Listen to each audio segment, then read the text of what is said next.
Hi everyone, my name is Brian Ducourt. I'm currently a goaltending scout with the Toronto Maple Leafs, former goaltending coach of the Boston Bruins.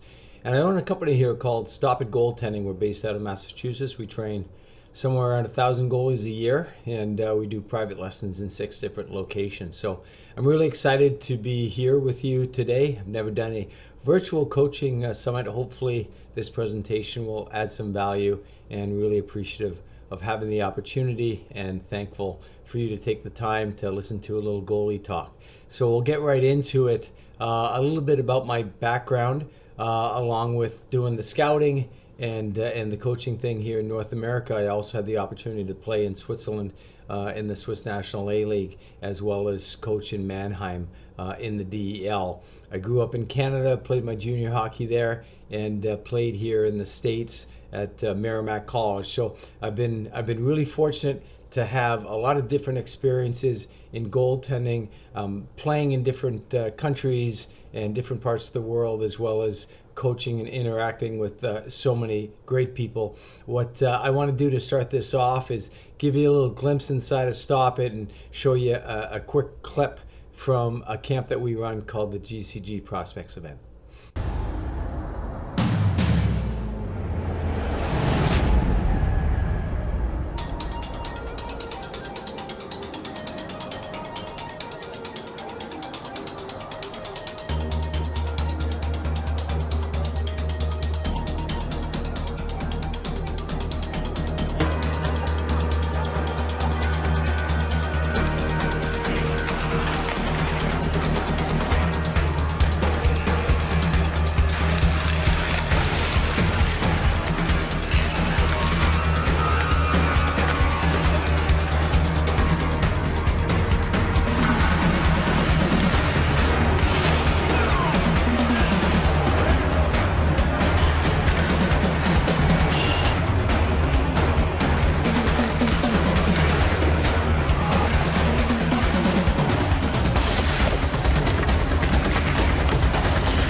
Now, I'm sure you noticed in that video that every save that was made, the goaltender was down in the butterfly.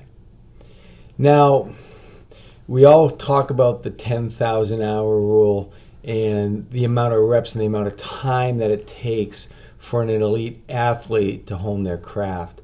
So with the goaltender, if you think about what is needed for them to get so good at their position, the amount of butterflies, the amount of RVHs, the amount of stress and wear and tear they put on their bodies to get so good. If you think about all the practices and all the games and year after year of this force, this trauma that's happening to their body, the compounding impact or the effects it's going to have on them, and the price that their body's going to have to pay.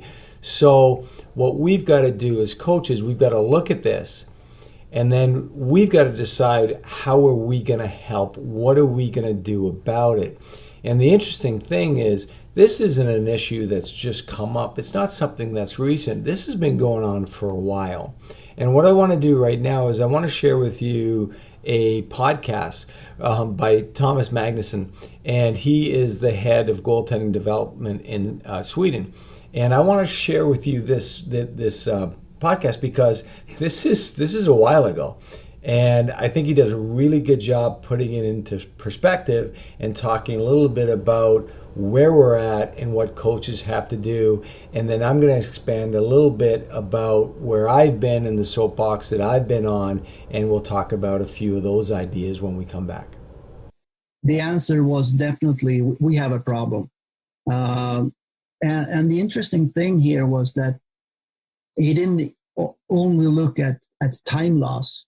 When do we lose goalies to injury so they can't practice or play? Because this was also, do they experience problems the daily life, and do they experience problems, but they still practice? And I think that is what we found out is the biggest problem. We have so many goalies who have experienced problems in their hip and groin area, but they continue to practice. And that makes the problem even worse, right? So the problems we have, they are mainly overuse because they continue to practice and they continue to play. I think what we agree on is we absolutely have to long term look at the technical parts. Do we have to play? Should we play the way we do now? And that is the butterfly. Well, we won't be able to take that out, but could we practice it less? Could we have less repetitions? The reverse VH, perhaps we could play it in different ways than we do now. Could we look at the equipment if we should, if we find out that the best way to play goal in relation to our posts, that is reverse VH. First of all, could we look at the equipment? Could we look at how many repetitions we have in practice? Because this is overuse, right? Right. And especially if we look at kids, because there are other studies in this field that absolutely tell us that the biggest onset of this problem is during the growth spurt, which is like 14, 15 years old. Yep. So that is the biggest problem. And looking at equipment, for example, should we have the same rules for knee stacks for 15-year-olds as we demand on our pro goalies in the National Hockey League because we want more goals scored? Is that, that's insane. But most of all, how do we practice on ice and how do we prepare off ice?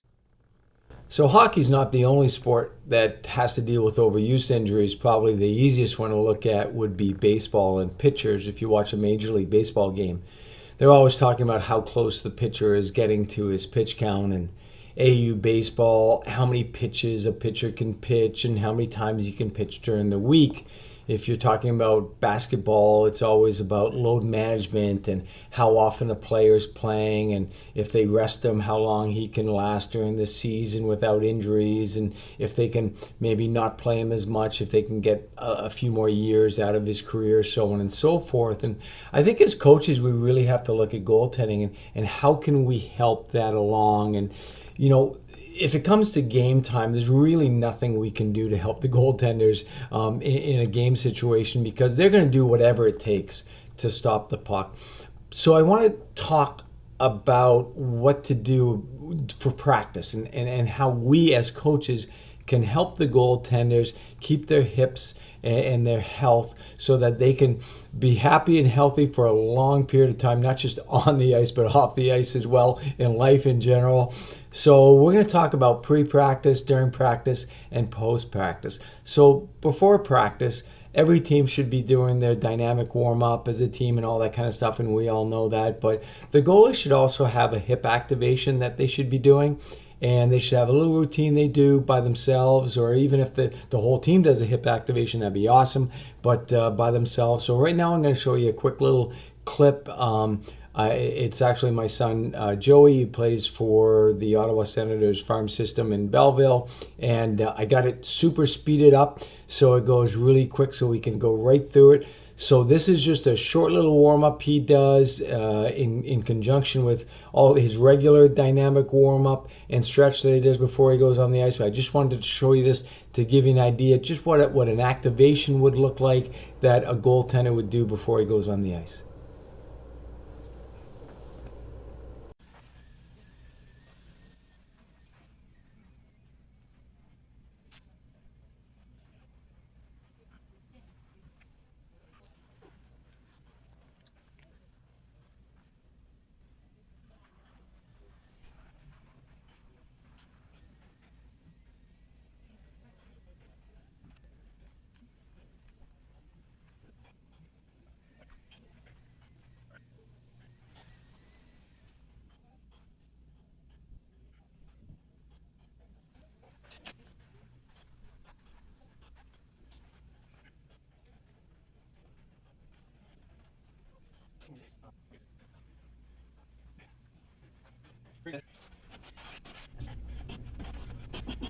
Yeah.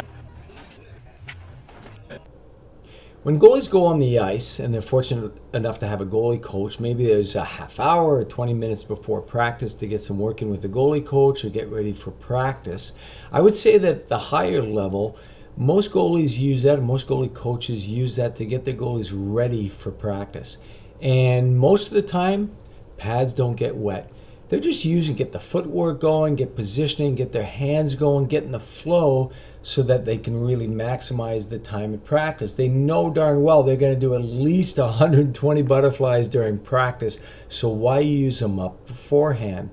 If a goalie coach wants to work on a particular skill aspect, mechanical, technical development, then I've got no problem with them using that time before practice to do that.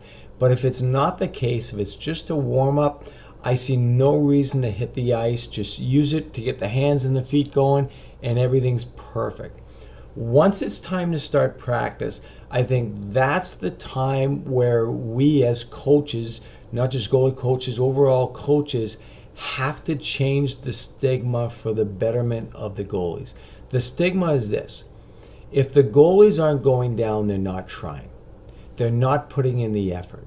And if we always have that in our head, the goalies aren't going to have a chance. And if you think about it this way, the old adage, well, geez, we want guys to finish their checks. You go out there, you finish their checks. Could you imagine if you asked players to finish their checks in practice? Halfway through the season, there'd be about 6 guys left to play a game. There'd be no one left. But that's the exact same way that we expect our goalies. If we want our goalies to go down every shot, we're expecting our goalies not to make it halfway through the season. So it's the exact same thing. So if you're not a goalie guy, if you're a player coach, that's the way you've got to think about it by asking your goalies. So therefore, if you look down the ice and your goalie's not going down on a shot, you can't go down, oh, you're not trying. Then it's over. Then he's going to go down every shot because he thinks you're going to be mad at him. He or she thinks you're going to be mad at him or her, and therefore, it's over, and they're going to go down on every shot. So therefore, there has to be some sort of agreed way to do it. And a few years ago, I wrote an article for In Goal magazine, and the article was about the 10-20 rule. This is what I would like coaches to do, and I've been on my soapbox for a while about this. And this is a traditional non-competitive drill. This means it's not a team concept drill. It's a shooting drill. It's a 2-on-1 or a 3-on-2 drill or whatnot. Okay?